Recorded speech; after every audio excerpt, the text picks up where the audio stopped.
Yo, what's going on? My good subscribers, how's everybody doing? Welcome back to the channel. It's your boy Vince Cartier. I'm so glad for you guys to be here on another Saturday. Well, today is Saturday. I don't know what time you guys will be catching this video, but nevertheless, I have a tutorial for you guys as well. It's not really a tutorial per se. In this video, we're going to be talking about how can you create awesome melodies. Yes. I'm going to create a series on this, how to create dope melodies. I'm not really exactly sure on what's the title of that series is going to be, because I want it to be kind of different from what everybody else is doing. But anyway, you guys will see it. So in that series, I'm going to have all sorts of ways in order for you guys to create dope melodies. So with that being said, let's get on to the video. Dope Melodies 2021. Let's go. Okay, so the very first step is you want to make sure that you have a keyboard out, of course. All right, beautiful. All right, so we're going to start off at a nice tempo of 150 BPMs. Now, let's get into creating this melody. I like to start off with a bass progression, a bass note progression. Right? In order for you to know what the bass progression is doing, we have to find a scale that we're going to be using. We're going to go inside of Logic, then we're going to select one of these scales. Let's say the Dorian scale. The Dorian scale replicates a minor. So the scale that we're going to use is the C Dorian scale. And after you would have figured that out, you make sure you click the right note letter name that you want the scale to be in. So we already established that it was going to be in the C Dorian scale. And look at that, boom, easy enough. It just automatically did it for us. All right, so this is our C Dorian scale. Now I'm just going to place it up an octave because I don't want my notes to be too low. From the 8 notes that we have, we can form a progression around the notes that we have. We're just going to randomly place them inside of here, something that sounds melodic enough that so our ears can follow, and we're going to go from there. Here's our bass progression.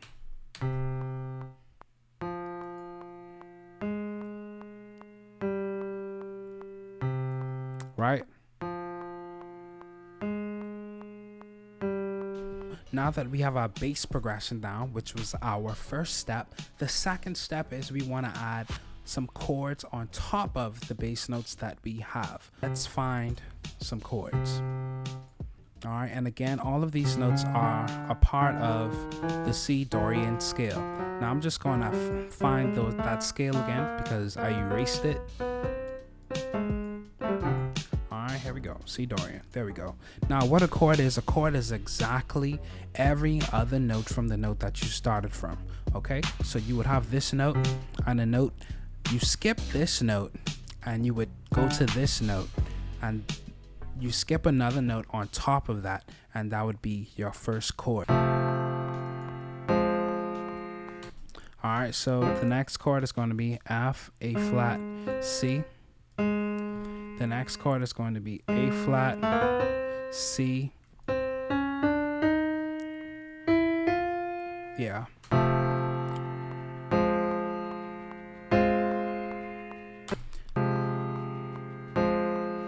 I like that better.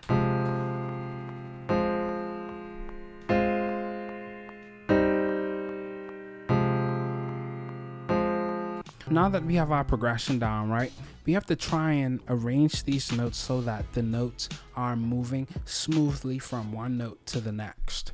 All right, so let's work on that. So let's take this note up.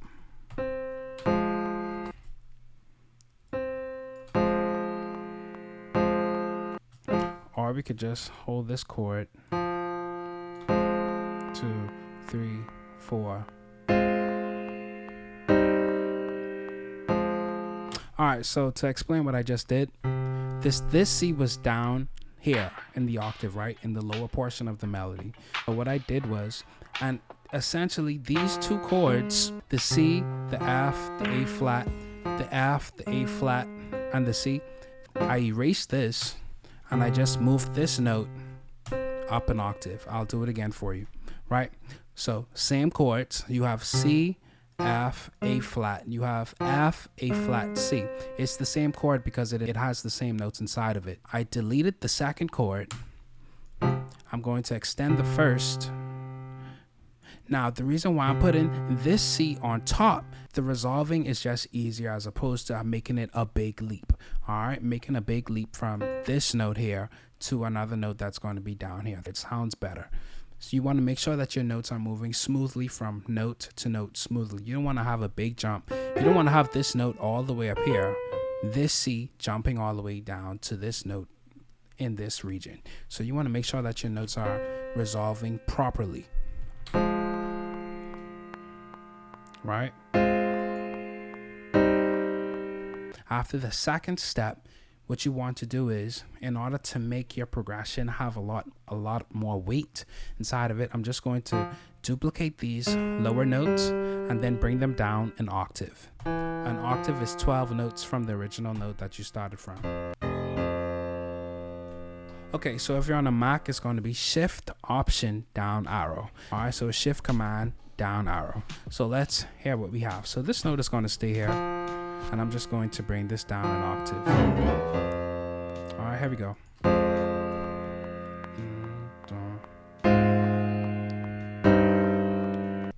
All right, so the next thing now is we're going to play with these chord notes that we have here. Even though it's playing like very staticky, like chord, chord, chord, we want to have some movement within those notes. Let's just move some of the notes around, and what we do with one set of chords, we're going to do with another set of chords, and all of that is going to add with making that melody very catchy to the ear. And then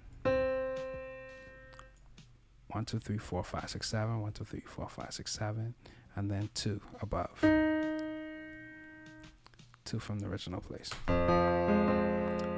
2.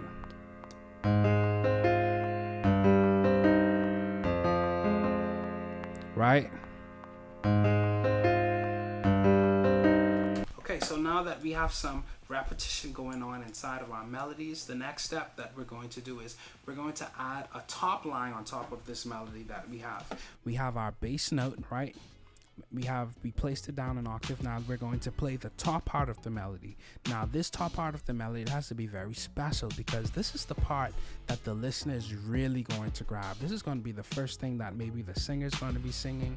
The person who is writing his lyrics, this is what they're going to actually be feeding off of. This is going to be like the key element of the whole picture. All right, so whatever we do, it has to be memorable and it has to be singable to the point whereas the person who's ever listening can catch it.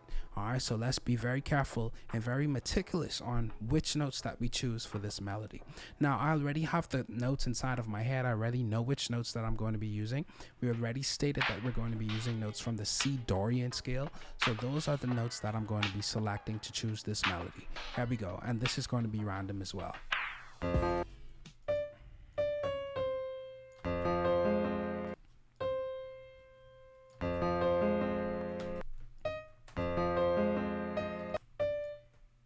All right.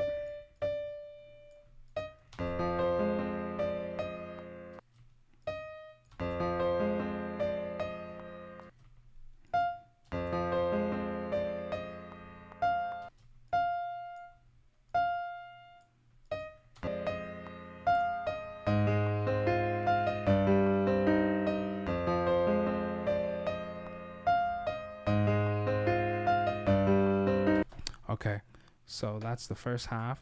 Now I'm going to duplicate this melody.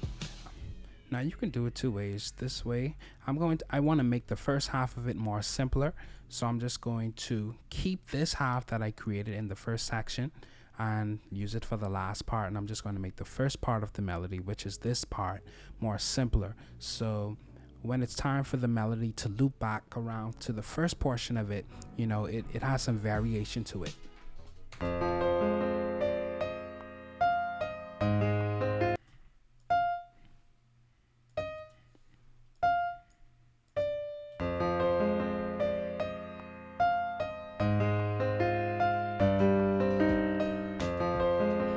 Second portion. All right, we may do something else different to that. Last step is we're just going to transpose the melody up to, right? We're going to transpose it up. Actually 4.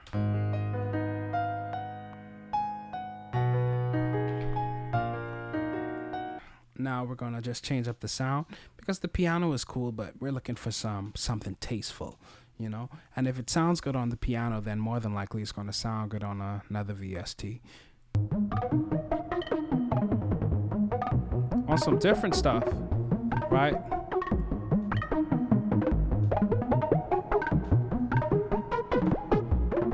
I'm just saying. All right, we're not just trying to sound like everybody. I feel like a producer should have his own sound.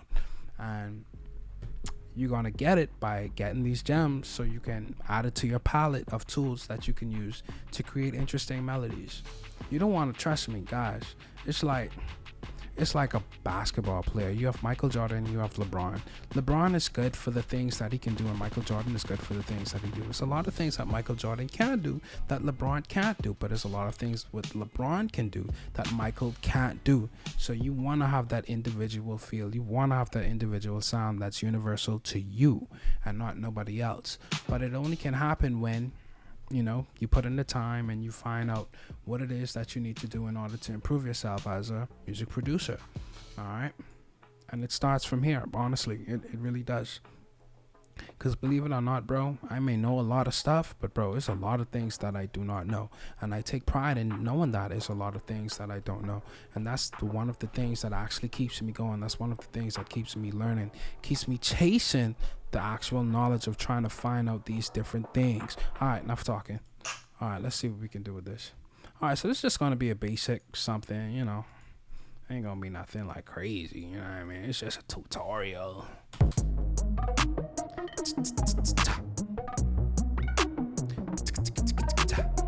Right?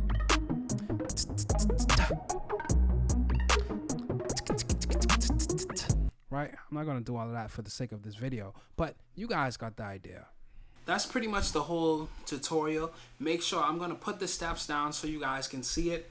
It's going to be right here. 1, 2, 3. Wait, let me do that properly.